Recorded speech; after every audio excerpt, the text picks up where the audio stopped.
స్థిరమైనవి ఆలోచనలు నా యేసయ్యా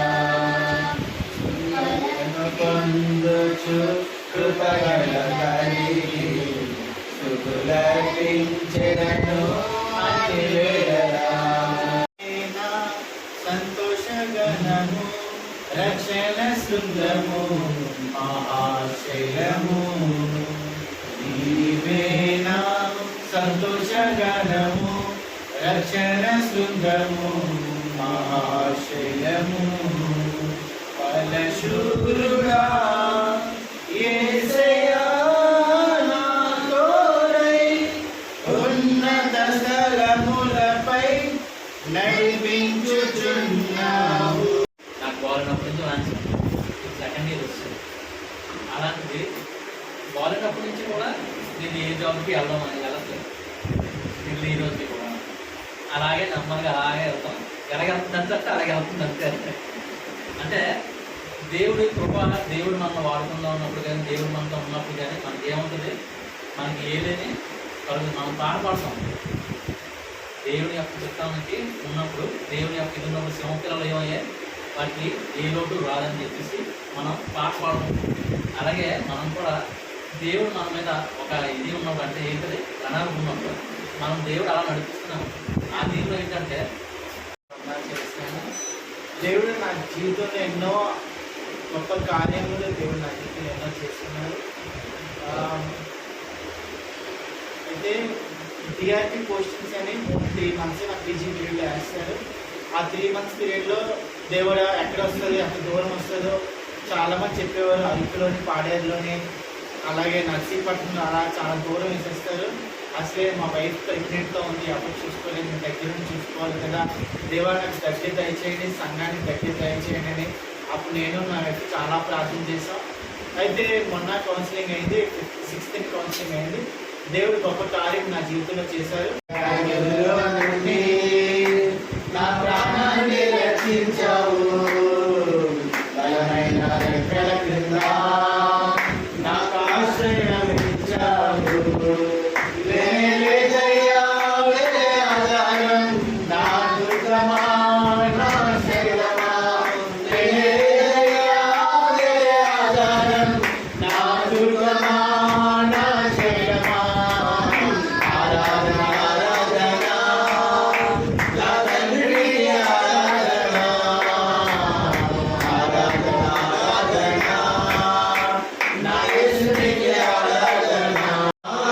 సన్నిధిలో నేనుంటానయ్యా, మనసారా ఆరాధిస్తూ బ్రతికేస్తానయ్యా.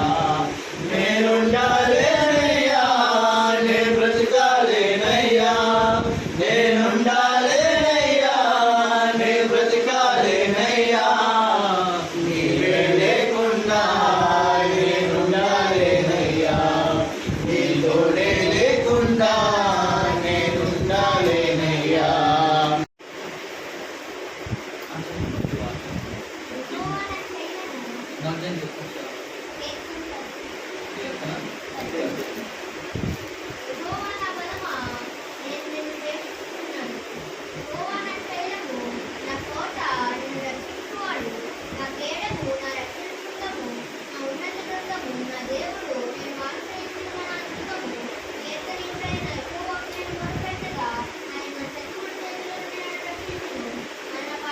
ఈ వాక్య చాలా అంటే దేవుడు మనతో తోడై ఉంటే దేవుడు స్టెప్ బై స్టెప్, అంటే ఇప్పుడు మన జీవితంలో అన్నీ ఒకేసారి అయిపో, బాల్యం, అలాగే యవనత్వం, అలాగే తర్వాత మిడిల్ ఏజ్, అంటే యవనత్వం తర్వాత అంటే పిల్లలు పెద్దలు అయిపోవడం, ఆ తర్వాత వృద్ధాప్యం వస్తుంది.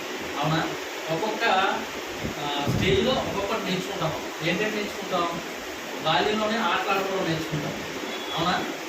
యవనంలోనే ఎలా ఉండాలి ఏంటి అసలు అని తెలుసుకుంటాం. ఇంట్లో ప్రాబ్లమ్స్ తెలుస్తాయి, మన ప్రాబ్లమ్స్ ఏంటో తెలుస్తాయి, అసలు ఏం కావాలో తెలుస్తుంది. మిడిల్ ఏజ్లో పిల్లలకి ఏం చేయాలి, అసలు బాధ్యతగా ఎలా ఉండాలి, అసలు మనం ఫ్యామిలీ కోసం కష్టపడాలి, దేవుడి కోసం ఏం చేయాలి, ఇలాంటివన్నీ అప్పుడు తెలుస్తాయి. ఈ యవనత్వంలో కానీ బాల్యత్వంలో కానీ నేను తెలియదు. యవనత్వం అంటే నేర్చుకుంటాం, బాల్యత్వం కూడా నేర్చుకుంటాం. కానీ స్టెప్ బై వైజ్ ఒక్కొక్క దానికి ఒక్కొక్క రీజన్ ఉంటాం. కానీ ఇవన్నీ కూడా ఎప్పుడు తెలిసి వస్తాయని అంటే మనం మిడిల్ ఏజ్లోకి వెళ్ళినప్పుడు తెలుస్తుంది. దేవుడు అంటే ఏంటో తెలుస్తుంది, ఫ్యామిలీ అంటే ఏంటో తెలుస్తుంది, అసలు ఏం చేయాలి ఏం చేయకూడదో కూడా తెలుస్తుంది. వృద్ధాప్యంలో వచ్చినప్పటికీ ఇంకా ఏం చేయాలి చేయకూడదు అన్నటువంటిది జీవితం సారాంశం అలా వెళ్ళిపోతూనే ఉంటాం. కానీ దేవుడి యొక్క విషయంలో మనం ఏం చేయాలన్నటువంటిది మనం ఎప్పుడు నిర్ణయించుకోవాలి. దేవుడు ఈరోజు వాక్యాన్ని బట్టి ఇన్ని కార్యాలు జరిగాయి. ఏంటంటే జరిగాయి, ఫస్ట్ వాక్యం చదివినాము. తర్వాత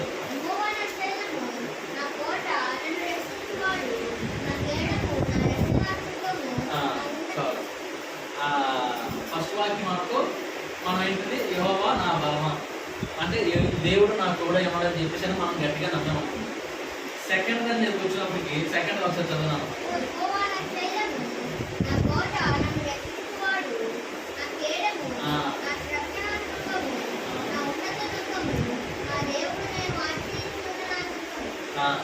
అయితే ఇక్కడ ఈ వాక్యం బట్టి అక్కడ ప్రవక్త ఏం చేస్తున్నారంటే 100% దేవుడు నమ్ముతున్నారు.